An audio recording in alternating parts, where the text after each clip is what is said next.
Hey guys, time to get in on the action for the biggest moments in basketball with Prize Picks, America's #1 fantasy sports app. Just select 2 or more players, pick more or less on their projections, place your entry, and win up to 100 times your money. Right now, Prize Picks will match your first deposit of up to $100. Just download the Prize Picks app and use the code GET100. That's code GET100 on Prize Picks for a first deposit match of up to $100. Prize Picks. Pick more. Pick less. It's that easy. Now, Podcast One brings you Spike's Car Radio, a downloadable cars and coffee, hosted by writer, comedian, and automotive enthusiast, Spike Ferriston. Now, here's Spike.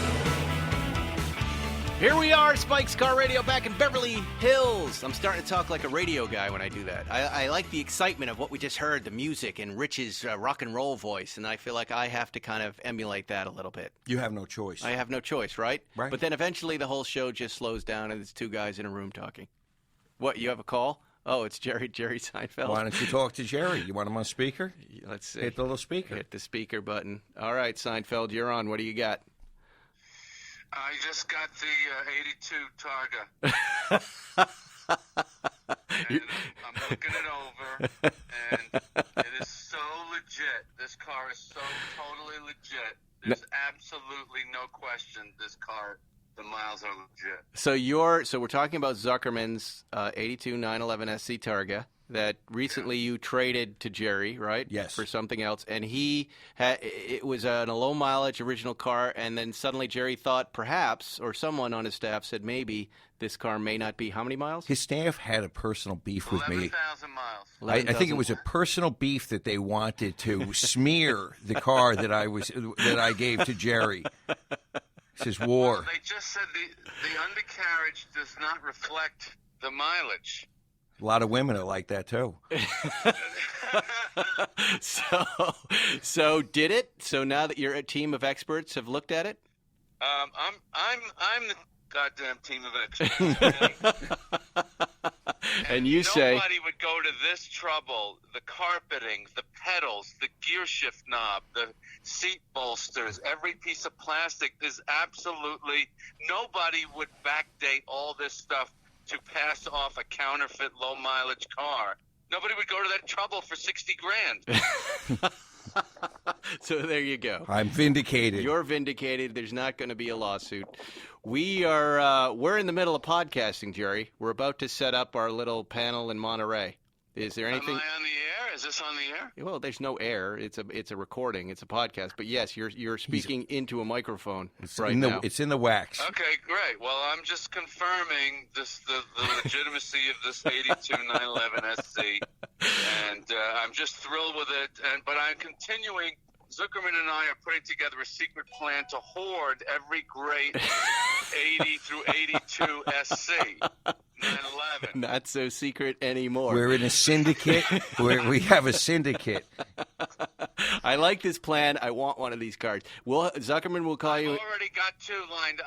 I've already got 2 more that I'm acquiring. This is like our obsession with sunroof delete 964s. Let's hope this does not fizzle out in the way that one did. Yeah, there's only one difference. I get results. All right, we will call you back in 5 minutes. Okay. Well, that was pretty fun. That's, I was just going to set up the Monterey show. This episode of the podcast, we're going to scoot back a couple weeks to Monterey for my Car Chat with Jerry Seinfeld. I host a panel every year for the Pebble Beach Concours. Can you believe that, Zuckerman? Me, little blue-collar Spike Ferriston in that fancy place, sits down. Last year, I had a panel, a car matchmaker panel with 5 guys on it, C.J. Wilson and some other friends of mine, Travis Okulski from Road and Track, and we talked about car collecting. This year, I thought, let's have Jerry come up, and I'll just interview him about his car journey. And it was amazing. I learned so much just about where he came from as a car guy and his obsession with Fiats early on, right? There were some other really interesting things that we didn't know about him that we learned. Well, okay. We learned about the tractor. He was obsessed with tractors. When he was a little kid, he was obsessed with the metal tractor that the neighbor had until finally the neighbor's mother went to Mr. Old Man Seinfeld and said, please buy your kid his own tractor. Well, lucky for you, I convinced the Concours folks to record it, and here it is, Jerry Seinfeld and Spike Ferriston at the Pebble Beach Concours Forum, Friday, 11 a.m. Hello? Hello? Can you hear me all right? You hear my lapel mic? Hi, everybody. I'm Spike Ferriston. Just in case you don't know me, I host a show called Car Matchmaker on NBCU and now Spike's Car Radio, which is a podcast. Don't get confused.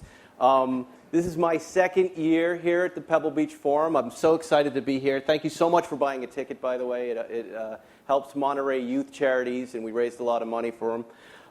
Last year, I had 5 colleagues and friends come and talk about car collecting 101. This year, I thought I would bring one guy who knows as much as about 10 friends of mine. He is my car and comedy mentor, Jerry Seinfeld, and here he is.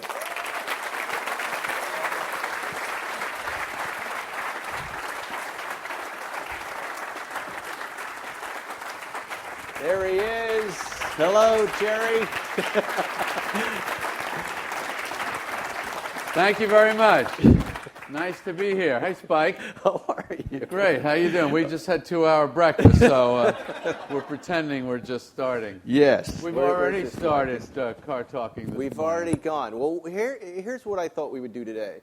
I thought we would explore your personal car journey. There's a lot I don't know about the beginning of it, and then get into the collecting, your theories on what's collectible and car storage and the rest. But first, what I love to ask people on the podcast is, when did you know that you were a car guy? When you were young, what was the moment? Well, there was a kid next door to me where I grew up that had a tractor that you could pedal and had a steering wheel, and it was metal, and I had never seen anything like this with a seat, and it was the seat and the steering wheel. Right. And this metal body to it. And so this is about 4 or 5 years old. I would go over to this kid's house in the morning and knock on the door and ask his mother if I could borrow the tractor. And I would do that every morning. Mm-hmm. And eventually that mother went to my mother and said, do you think you could buy him one of these things because he's constantly coming over here? And I just shot a special for Netflix that's coming out, a stand-up comedy special. It comes out September 19th.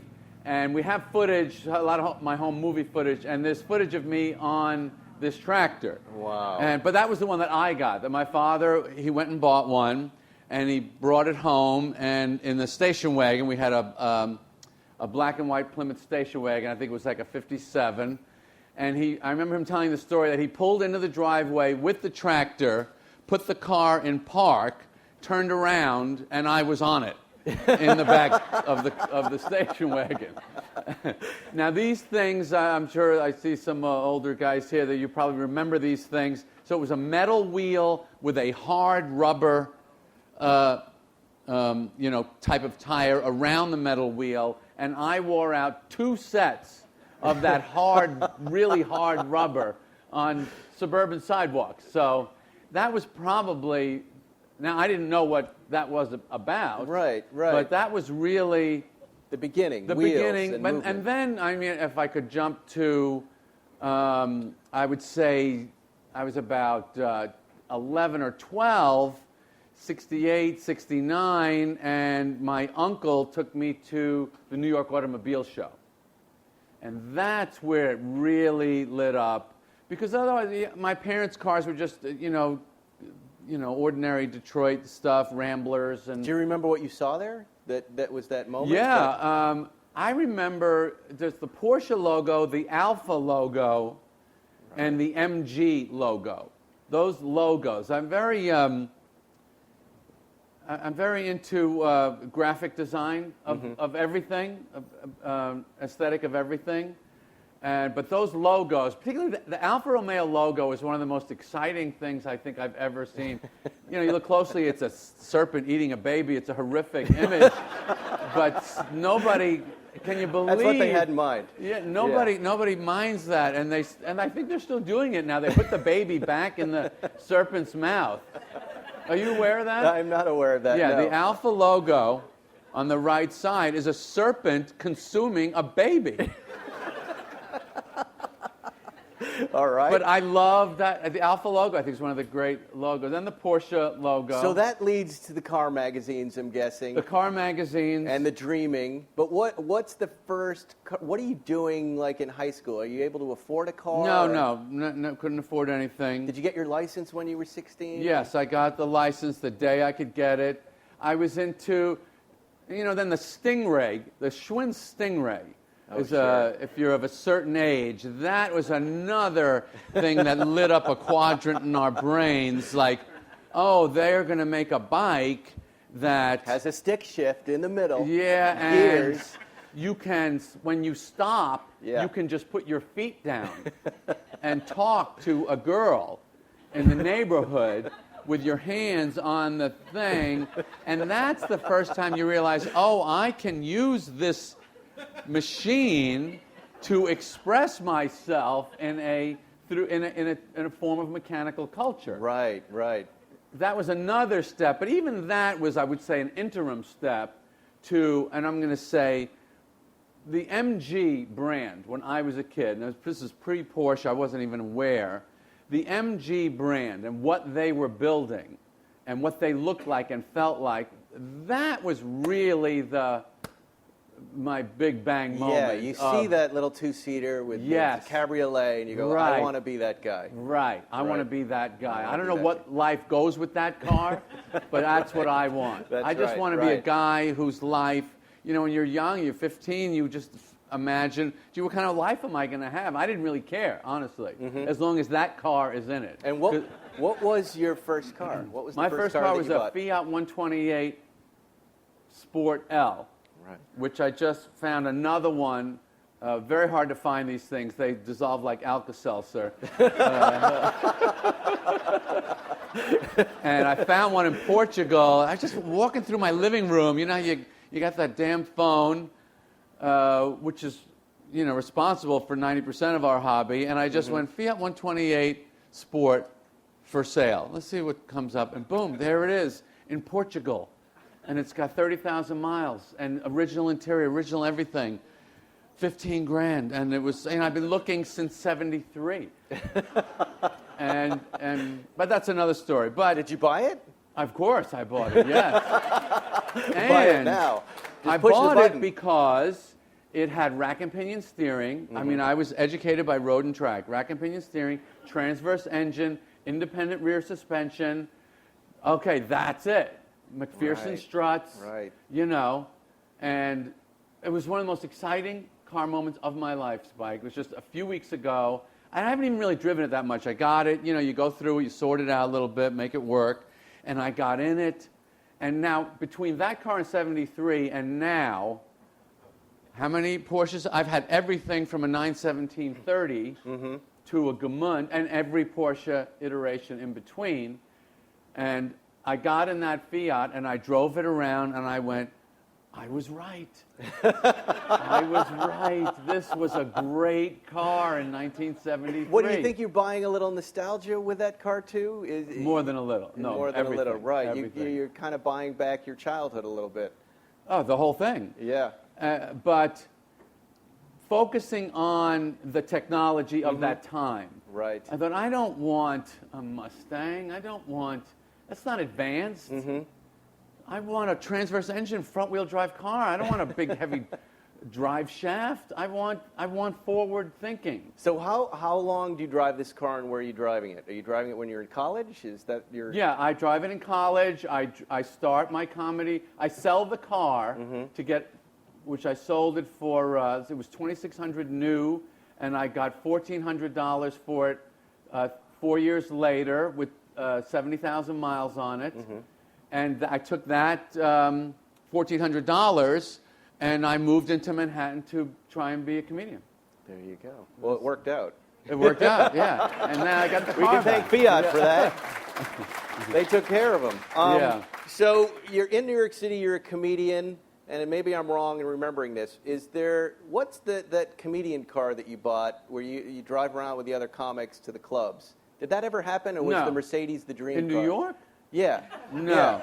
There was no cars in New York. There were no cars. You couldn't have a car There's in New nothing. York. Nothing. So no. where do we pick up after this Fiat? You sell it, you become a comedian. Yeah, I become a comedian, and when I moved to L.A., I need a car, and I bought a Fiat 124 sedan. But you're kind of skipping over a piece here. All right, let's go. Let's just go back to how did you get from MG, which is what is the life of a guy that has an MGB or an MG midget, that, first of all, he only has 2 seats. Yep. Because he's only interested in his buddy or a girl, and that seemed like a cool way to live. Right. You know, why do I want somebody behind me? You know, when I'm in my car. Exactly. But the connection of why, I think the real question of why we're all here this weekend is, why does a car make you feel cool or good or correct or whatever? What is it that a car does that gives you this feeling that you want? Why do we pursue them? I think that's the Do you have an answer for us, or you're just going to pose Not really. I thought you were about to share some ultimate wisdom about this. Well, it started with the we started with the tractor. Right. Then we went to the Stingray. Yes. The And- Fiat. Well, the Fiat was I was already deep. But deep I want to in. know what you bought. What did you buy after the Fiat? When is the next? This is When the, I had a little money. Yeah, when you I had a bought little money. Saab Turbo. a Saab I always Turbo. wanted to have the leading edge of technology, and Where did the money come and from? coolness, technology that isn't geeky, but it's geeky, but it's cool. You know, like design cool. So you got to have a design aspect. You got to have quality engineering, and you've got to have tactility and sensation.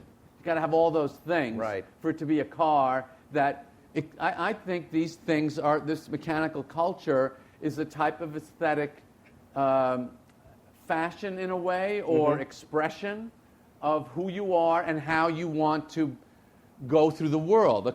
When you know, when young people here, they have other ways of exploring the world. For us, the automobile, well, with that, I could see the world. You know, I'm in the 1400, you'd want a little sailboat or something. Right. You For me, know. it was escaping from my parents. Escape from your I parents. wanted a way to drive away from them. That's just another way of saying, go see the world. Right. You want So, What? What is funny about that? I don't know. They're enjoying it. You're in the Saab. Is this L.A. now? Yeah, I was in L.A. I had a got the Saab Turbo, Saab. and everyone, and black, and everybody's going, well, you know, why didn't you get a BMW? I go, this is the thinking man's BMW. But still, we're not into any collectible cars at this No. point. We're No. not. So No. is it Seinfeld? Is it the series Yeah. where the money starts coming in? Yeah, then I had too much money. And you start making choices. Yeah. And it's the 88 911? Is that the first? I already had that. I bought that with stand-up comedy You did? money. Yeah. That was so you had your eye on a Porsche back then. Is that what is the moment where you go Porsche 911? Well, that moment, we're going to go back now to 14, 15. Road and Track taught you. The thing that got me about Porsche was no grill. Right. There's no old man grill In the on front. the front. It's and the hood just drops down. Yep. And all my parents' cars, you could see the horizon before you could see the end of the hood. And I thought, where is the road? Is the road out there? It's out there somewhere, but we don't know where. And the first time I got my father's friend had a VW Beetle, and I got in that, and that nose goes down, and the road's right there. And to me, the car thing, especially if you're a sports car person, you're trying to connect with the road, which is another quadrant of psychology we could explore. Yeah. Why do you want that? Why is a plane not interesting? Because, you know, but anyway, so the Porsche thing was no drive shaft, no grill, no heavy cooling system. So I thought, oh, these guys they're thinking differently. They got their own thing. They don't seem to care what anybody else is doing. Nobody else is making rear-engine air-cooled cars. Why are these guys doing this? And then and then they would win. They have these comparison tests, and they would win. They would say, this is the most fun car. And I liked the design of aesthetic economy. There was an economy Right. 2 Porsches that Camaros and Mustangs and GTOs, Pontiac, I mean, didn't have. Had you driven one before you bought one? No. You hadn't? No. So where did you buy this car? Was it in Beverly Hills? Beverly Hills Porsche. You still have this car? I still have the car, yeah. The black car? Yeah. Is it... January 20th, 1988. There you go. Yeah. What are your children's birth dates? Can you rattle those off? Yes, I can. And did it live up to your expectations, that first drive? Yeah. Okay. Yeah, because of the steering. Okay. You know, once please excuse my Porsche enthusiasm, but once you feel a steering mechanism with no heavy cast iron engine laying on top of it, there's no going back. Right. Because the sensation of steering, I had to fill out this thing for Christophorus recently. They had some questionnaire. What must a Porsche never have? What must it always have? I don't remember the other one, but what must it always have is great steering. Great steering is, to me, the essence of the automotive experience. The performance, acceleration, all that stuff, all that's secondary to me to great steering. Great steering, and I was talking to our friend Steve Serial last night. He was saying he has a 911R, the new one, and he can't slow down, and it goes too fast. I go, I don't have that problem. To me, when I'm in that car, the sensation is so great. I don't care if I'm doing 30 or 130. So I'm about that. What's the communication between your senses and the car is communicating the road to you? And what is that back and forth communication? You're listening to Spike's Car Radio. When you're looking to buy a car, you want to make sure that you're getting real pricing on actual inventory. Unfortunately, a lot of times this isn't the case. People configure cars online only later to find out they're not available, Zuckerman. So with TrueCar, you get real pricing on actual inventory. This is not pricing offered by TrueCar, but pricing from actual dealers. And not just any dealer, but a TrueCar certified dealer. This is carefully curated network of dealers committed to transparency and offering you a competitive market price. Using TrueCar, you can easily find the car you want. Next, TrueCar will show you what other people in your area paid for the same car you're looking for. Now you know what a fair price is, so you can feel confident. Don't you want to feel confident when you're buying a car? I'm sold. You're sold. Over 3 million cars have been sold to TrueCar users by TrueCar certified network dealers. There are 13,000 TrueCar certified dealers nationwide. Do you understand? Nobody wants the bad dealership experience anymore, and TrueCar is going to get you out of it. You will work directly with a TrueCar certified dealer contact. TrueCar users are more likely to enjoy a faster buying process when they connect with TrueCar certified dealers. TrueCar users save an average of over $3,000 over MSRP. What do they call the MSRP? What's the name for that sticker? Manufacturer's suggested retail price. There it is. Don't take my word for it. Take Zuckerman's word. When you're ready to buy, visit TrueCar to enjoy a more confident car buying experience. Some features not available in all states. I'm not going to tell you what features or what states. That's not my job. Here at Podcast One, we love hearing from you. We read every tweet and comment you send our way, so don't miss your chance to take our summer listener survey. Just go to podcastone.com and click on the survey banner, or go to podcastone.com/mysurvey. It only takes a few minutes, and it gives you the opportunity to make a direct impact on your favorite shows. Tell us how you really feel, so we can get to know you better. We value your thoughts and participation, so check out the survey at podcastone.com/mysurvey, or click on the survey banner on podcastone.com. You're listening to Spike's Car Radio. So let's take the 911. You're on Seinfeld. You're doing the show. Because I came into that late. I was on the show the last 3 years, and you'd had a couple cars. What's the moment where you know you're going to start collecting these things? You know, what's the moment where you have to figure out, I need a hangar at Santa Monica Airport to put cars in? You know, do you know what I mean? Because but I don't think there was a moment. Here's the moment, okay? So I have this 88 911, and then I buy a 91 964 C4, and that's kind of, okay, I see these things kind of progress, and I start reading more of the history. I didn't know really about 356s until the 80s. Right. I didn't know about them. The 911 was really my car. And so I started trying to figure out what's the deal with these 356s? What are they about? And I'm looking at them all.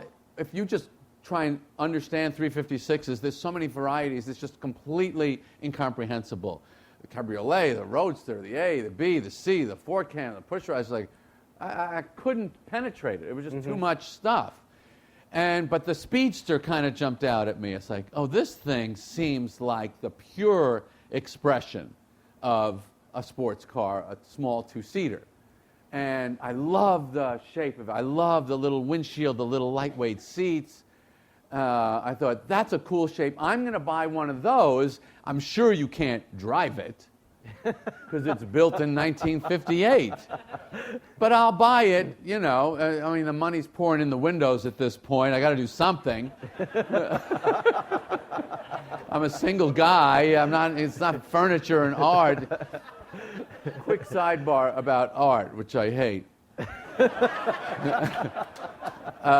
Somebody was asking me about art. Some art dealer came up to me the other day and says, are you interested in art? What do you think of art? And, you know, they was trying to hustle me, you know. Do you like art? I go, yes, I love art. I love it. I said, I just don't think it's valuable.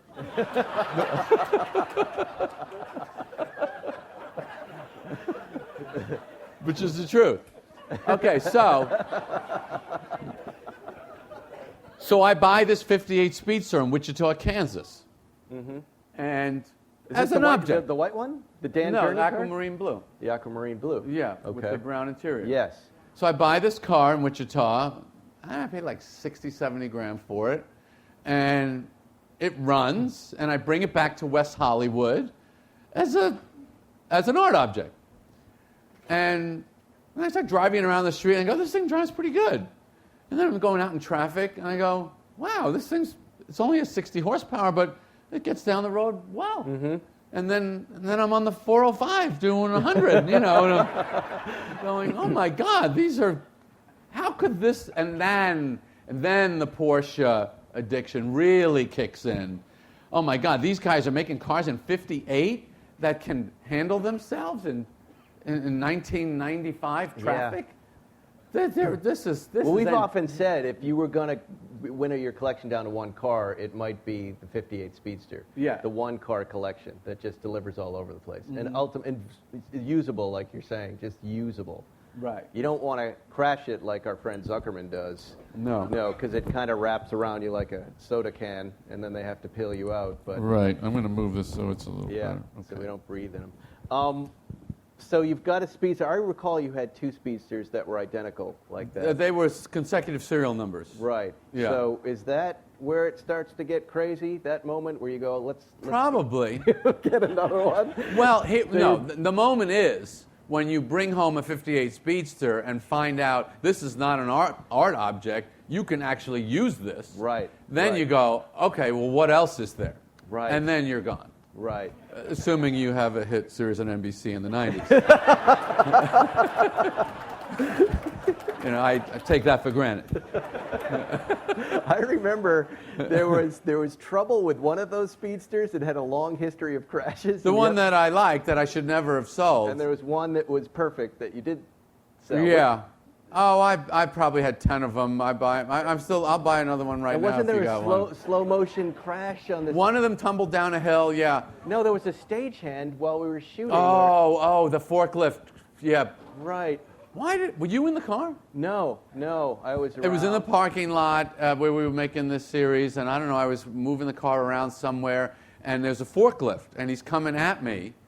And I'm honking. I don't know how the guy didn't see me, but he's coming. Imagine the forks, you know. But I had somebody, Jim Perrin, 356 Geeks might know that name, who did the history on that car, which he would do. I don't know if he still does that. He'll make all the phone calls, find out all the owners, get all the stories, and puts together a little book for you. It's so wonderful.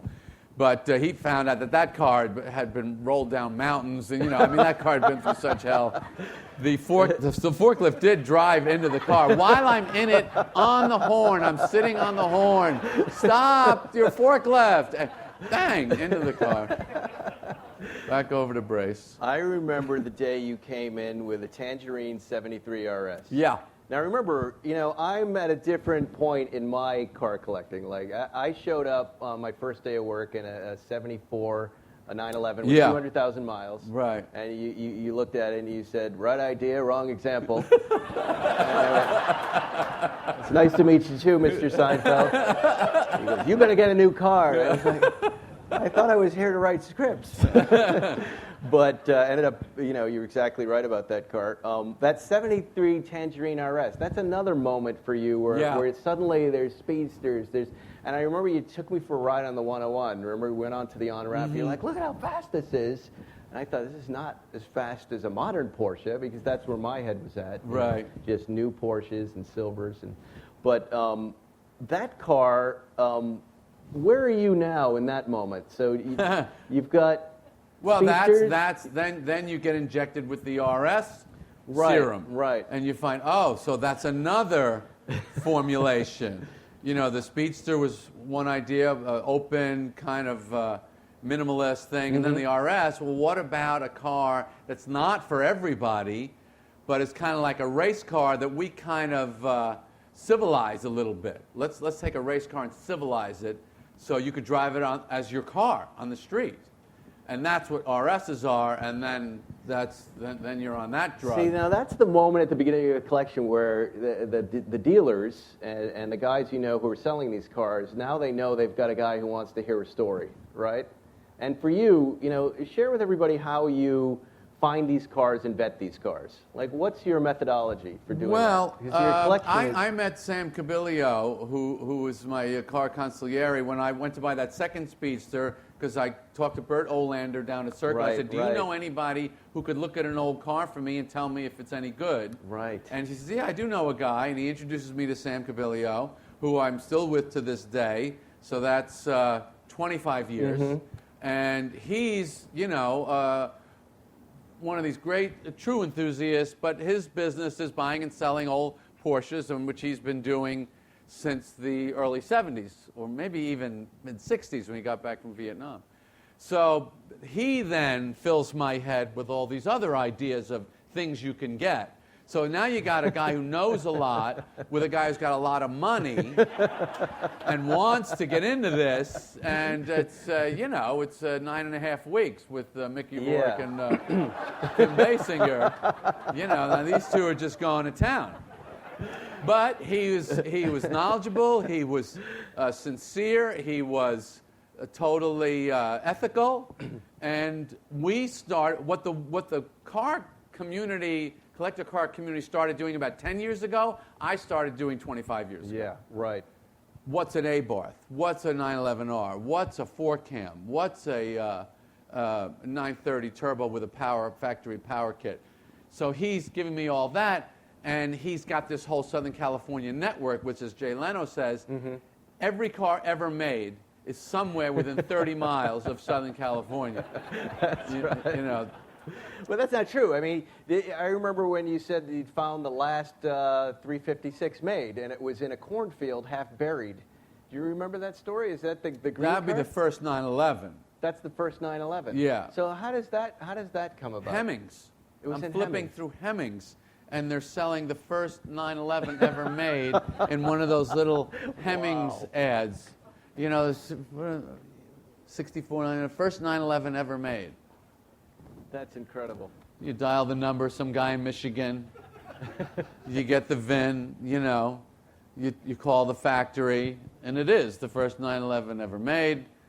And I bought that for $300,000. And it was underground? It was half... It was really totally deteriorated.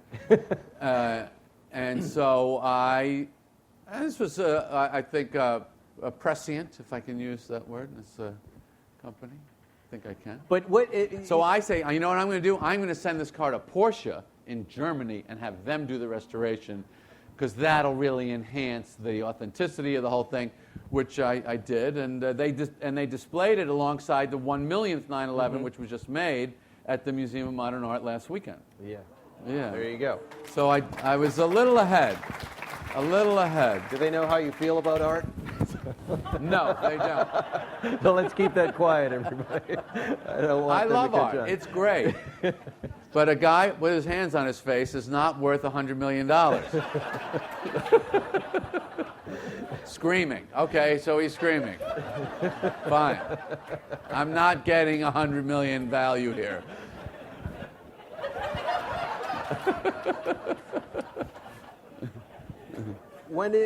This is a question about what you'll buy and what you won't buy. What condition, and that car is an example of it, when you look at a car, what's like the least amount of car that's left that you feel is restorable? Well, it depends on the history of the car. Why is the car even have any value? Right. You know. But as far as a project, what do you like more? Do you like a car that you have to go back and restore and put back together? Do you like it restored? Are you a preservation guy? I've done that a number of times. I'm kind of a little over it, although I did just start a 65 four-cam cabriolet, Dolphin Blue with a blue, Dolphin Gray with blue top and interior, one of the last Carrera 2s, 356. So I went for that. But normally, my restoration days are kind of over. Okay. Yeah. And what do you look for in a preservation car? Because there was a little bit of a hubbub with this Speedster a few years back. Factory preservation versus the guy who owned it preservation. Right. And whether that has any meaning, the little modification someone does with a one-owner car. Like, what does preservation mean to you? Preservation means, do you like the story? If you like the story, and another huge aspect of cars that we don't really think about too much is the guy you get it from, or the woman that you buy it from. What are they like? If that experience is nice, the person that's selling you the car, not only the going through the deal-making process, but the person themselves and what they say about it, the type of person they are. If you like them and you kind of like that, gee, they have a sincere appreciation. This is not just about money. If it's not just about money, you're on the right path of buying something and kind of wanting to carry it on.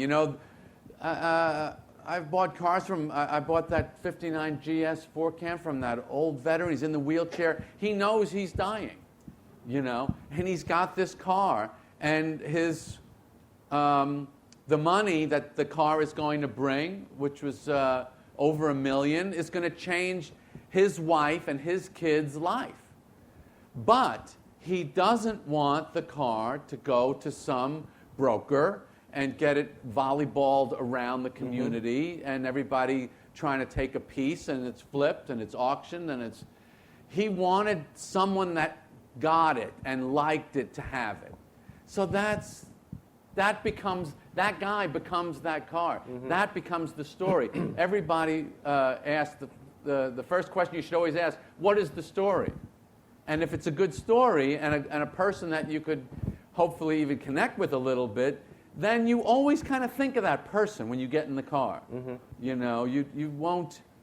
You probably won't, no disrespect to David Gooding, but you probably won't think of David Gooding when you buy a car at an auction and think, oh, that David Gooding, he's a hell of a guy. And he is a hell of a guy. He's a great guy. But you know what I mean? Yes. The personal connection, the connection to the person, then to the car, then you have something that could mean something to you. Well, when do you buy at auction? I mean, you do buy at auction. I do. When it's something that I know I can't repeat that out elsewhere in the marketplace. Right. So it's one of a kind. For some reason I know I'm not going to find that on my own. Right. When I saw that 58 Speedster that no one had taken particularly good care of and was in decent drivable condition, that was 2 years ago, I knew I wasn't going to find that again. I want to talk just a second because it's. I know this about you. When you're out here in LA, down in LA, you sleep with your cars. Yeah. You stay in the garage, and you're with them. Yeah. Share with us what's important about that hangar space as far as are there humidity things that you do, and is there optimal temperatures? No. What is your hangar space, garage space theory? If someone were out there wanted to put together a place for storage. Don't mess it up with a lot of crap. Stay away from wood. Don't have a lot of wood. Why? I don't know, wood is like bugs in it, and it's it cracks and it corrodes and it deteriorates. Clean, I like clean. I love, you know what, I love a gallery space. I like when they take an old concrete floor and polish it, and it's clean and it's pretty, but it's old. You know, I love this thing that they're doing now with some in the VW community. They're clear coating some of these old patinaed cars. And I love that. Just take a car that's kind of a little rusty and the paint's faded and just clear coat it. Just kind of preserve it. Are there cars, do you have car regret when you sell one of your cars? I know, was it 2 years ago at Amelia, you sold 16 cars? By the way, have you replaced those cars? Yes, all of them. No, I haven't.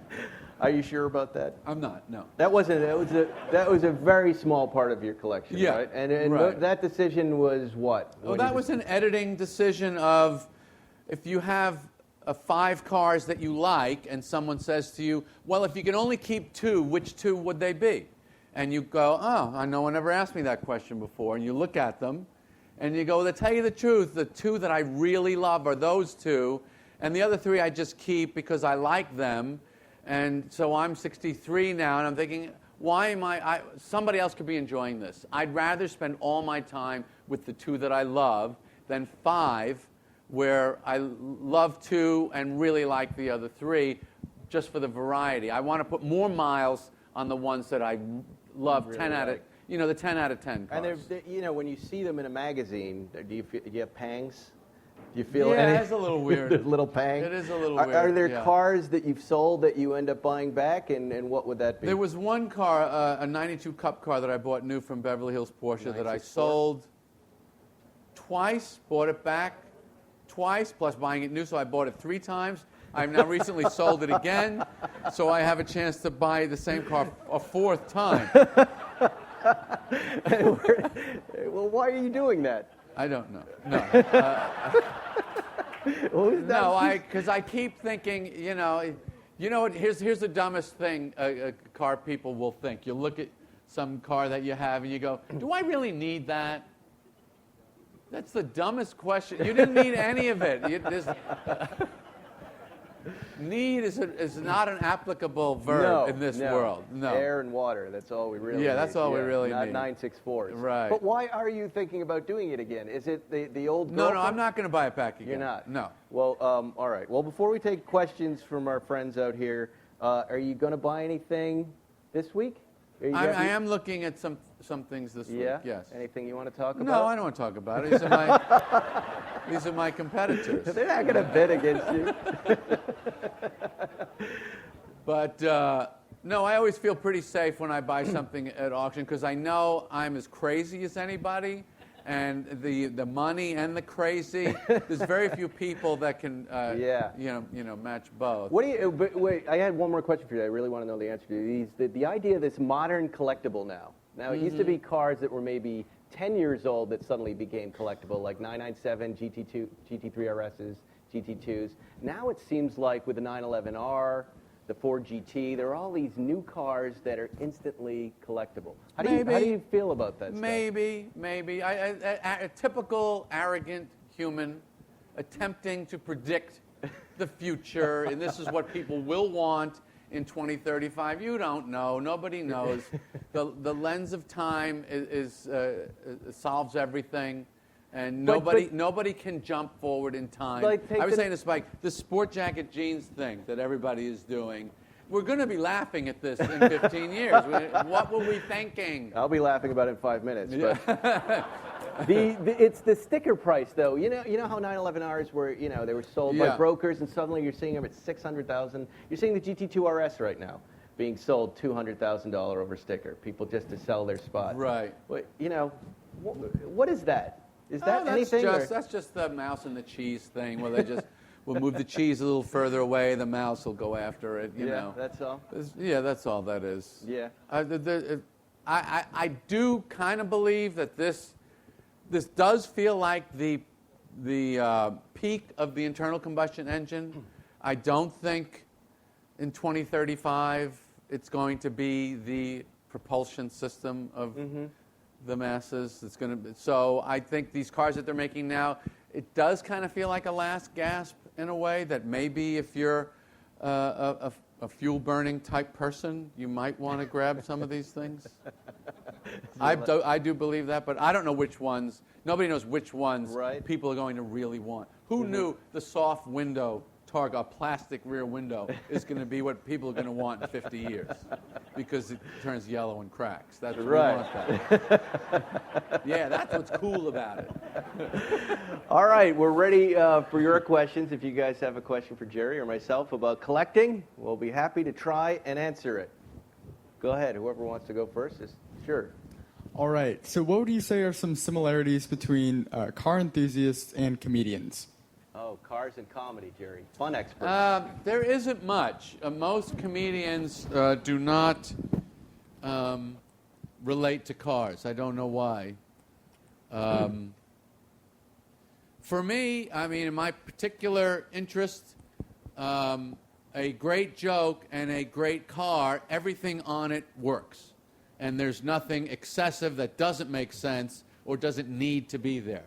I mean, to go back to the Speedster idea, to me the Speedster and a great piece of comedy are identical. They're perfectly minimalized ideas. I would say I've also seen you, you're a professional racer of a sort on stage doing comedy. Oh, it's a very stressful business, and you're mostly a guy who relaxes behind the wheel. You know, gets in the PCH and drives and comes down. Yeah. You know, that's the only relation I can see, but I'm the same way. Right. I'm not a racer. You're not a racer either, right? No, I don't like trying to prove that I could have been a great car driver, but I never got the chance, and I'm going to show you here on Pico what I could have done.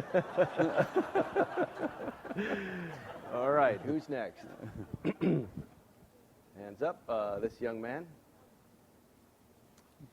May I ask you, what is your favorite, or two of your favorite cars in your collection, Porsches in your collection? What is your name, young man? My name is Demetrius Lahiri. I'm sorry, you took the mic down. My name is Demetrius Lahiri. Oh, Demetrius, I love your outfit. You look so nice today, especially your little pocket square. Thank you. I'm very impressed with your appearance. Thank you. Well, Demetrius, I would say the Speedster would be one of my favorites. Is one of and an early 911, the 1970 911 ST, which was a race car that's still civilized enough to drive on the street. Those would be my favorite 356 and favorite 911. Yeah, killer cars. Who else? Over here. Let's take someone on this side. Hello. Hello. Adjust your hair. Okay. Gotta do it. What do your wife and kids think about your collecting? Ooh, there you go. Well, he's flying home right after this, so that tells you everything you need to know. The kids are, your kids are always going to be opposite of you. So my kids think, or one of my kids thinks, that I have all these cars to show off. So he kind of doesn't like it. And I explain to him, I'm not trying to impress anybody. I just like them. And so he always asks, if you come to pick me up at camp tomorrow, don't bring a different car.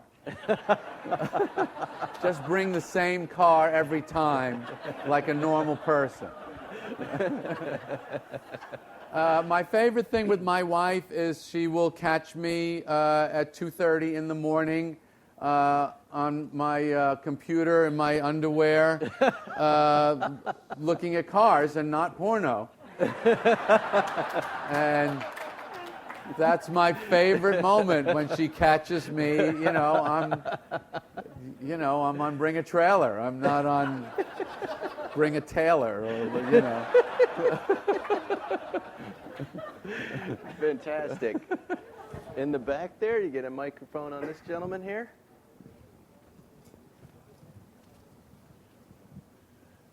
I'd like to ask you a question about a specific one of your cars. Can I show you what it is right quick? You could just tell me. I know what I have. I asked because apparently the fabricator that worked on my car. And I just wondered that's if there's my America Roadster at John Wilhoit's. Mm-hmm. Just wondered if there was a story behind that particular car. Well, didn't it race here? It did race here, and it raced in a what was it called? Pebble Beach something. In 1954, and it raced against 550.03, and they crashed together, and I own both of those cars today. And I have there's a black and white shot of the two of them nose-to-tail racing, and it's one of my great car collecting moments to have both of those cars back together. We should recreate the crash here next year. Just drive right into each other in the parking lot. Do we have a couple more questions we have time for? Go ahead. Sure, right there. Thank you. Do you have a car that got away? Oh, boy. A purchase you were bested Everybody in, does. or? Yes. Oh. Yeah. Let's hear it. What is that? Well, there was a Swiss guy who had a 356 Gemund. I think it was number 2 or 3 Porsche ever made. And I made the deal on the car with the guy, and then he decided he couldn't bear to see the car leave Switzerland, and decided not to sell me the car and sold it to somebody else. But I have another early Porsche that is, I have the earliest unrestored Porsche. So that's good enough for me. That's the Gemund, right? That's the Gemund, yeah. I'm very happy with that. Yeah. Yes, sir. Did your subliminal tractor deal ever express itself in buying a Lamborghini, since he started out as a tractor builder? So did Land Rover. That's a little bit of a thin connection there. I thought he was going to say, did you ever buy a tractor? Yeah. Did you ever buy a Porsche tractor? I do have a Porsche tractor, but the 5-year-old tractor jumped to the Lamborghini. You're way out on the branch there, sir. You're out on a twig now. We have time for a couple more quick ones. If anybody else, there's somebody in the back here. I was wondering what your thoughts on keeping them completely original or starting to modify, like these outlaw things we're seeing and replications and that sort of thing. Not my personal taste, because I kind of got to the point that I liked the story of Porsche, and if I want to go faster, I just get in something newer. And I like this is the way it was at that time. The time travel aspect of old cars, to me, is a big part of the fun. When I live out in East Hampton, and there's a lot of roads out there where you can't tell what year it is. So if you get in a 63, and that's a 63, everything on it was made in 63, you can kind of go into that little dream like, well, gee, if I had this car in that year, it would be just like this. So increasing the G-forces on old cars is not my particular taste, but I don't really. So have you a do problem it every with once in a while. I have done it. You Yes, go through I a phase. have done The Smothers Brothers Speedster. Yeah. The Roof 911, that 71S Yeah. that you designed with Sam. Yep. And yep. Volkswagens. You go through these weird Volkswagen cycles. Yeah, by the yeah, way. I do. These little storms. Yeah, I love Volkswagens. And you buy them, and then you get them, and then you sell them very I do quickly. sometimes. Yes, Yes. yes. And you were in one not long ago, I thought. Maybe 2 months ago I talked to you. You said, I'm obsessed with 60s Volkswagen. Late 60s Beetles. Is there now. anything else other than Porsche that you collect in Volkswagen? No, I mean, I have the Fiat that I found. Mm-hmm. You got a Formicino, what is that thing, that scootery thing? The Rumi? Yeah, the Rumi. Yeah, well, that was a counterfeit. That didn't work. I love Lambrettas. I love late 50s Lambrettas because I love the design, and I love that they went out of business. Mm-hmm. Vespa survived, so they're not as cool. But Lambretta didn't, so they're the cool ones. So Right. And I have a really great Lambretta that I do drive. You don't have a motorcycle? You don't No, ride motorcycles? no. I was a motorcycle guy at a certain point, but then I didn't want to take the risk. Yeah, and definitely not now. Yeah. Any other questions? A couple more? Sure, anybody. Hand them a mic and let them ask. This will be good. So what do you think about Ferrari? And if you like I technology, why not augment your collection with some of those? Yes. I love, first of all, I I agree. am an Italophile. Whenever I go on vacation, I always go to Italy. I only wear Italian clothes except for the jeans. I only eat Italian food, and I buy as many Italian things as I can. And I love Ferrari. I don't have any. I'm kind of scared of the Ferrari collector world. It scares me. The numbers and you hear stories of things that were fake, and it's just a little too scary for me. And I've driven them. I adore them. Is there a Ferrari you've always wanted? If you were a Ferrari guy, what would that be? If I had a Ferrari, Ralph Lauren is a friend of mine, and he has a fantastic Ferrari collection, and I've gotten to be in lots of them. And the GTO, I drove in his GTO and drove it, and that's the greatest car I've ever been in my life. That is the most exciting automotive experience I've ever had. So I love them. But no, I've never had the right. It would have to come from somebody. If Ralph said to me, you know what, I'm thinking of getting rid of something, I'd like you to have this, then I would love it because it's from him and we're friends. And so I would need some kind of emotional connection, I think, to get me into that world. One more question in the back there, this young man. This is awesome. Okay. Speaking of loose connections, you have Acura as a sponsor for Comedians in Cars Getting Coffee. Yes.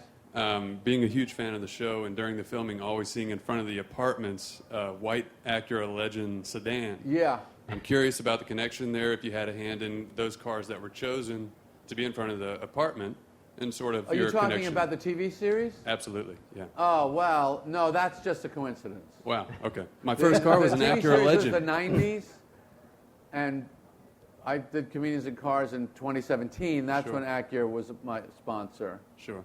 Or few years ago. So no, I there's guess no then connection a better there. question maybe, why did you choose Acura for that partnership, or was there any? They just were the most motivated to be part of the show. We've now, the show has moved to Netflix now. So, and I've got Lavazza, the Italian coffee company, which I know you'll appreciate that. So Lavazza is going to be my new sponsor.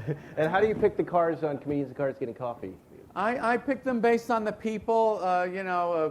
Cars remind me of people and vice versa. So I try and find a car that's like that guy. So the Louis C.K. Fiat Jolly, what was that thinking? Louis is a Fiat Jolly. He's a guy that makes no sense and still somehow exists. There's no reason for Louis C.K. to exist. There you go.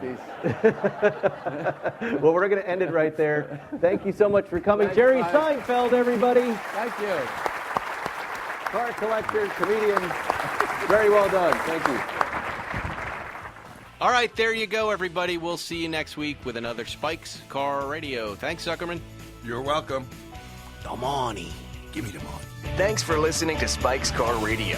Download new episodes every Wednesday on the Podcast One app or subscribe now at Apple Podcasts or PodcastOne.com.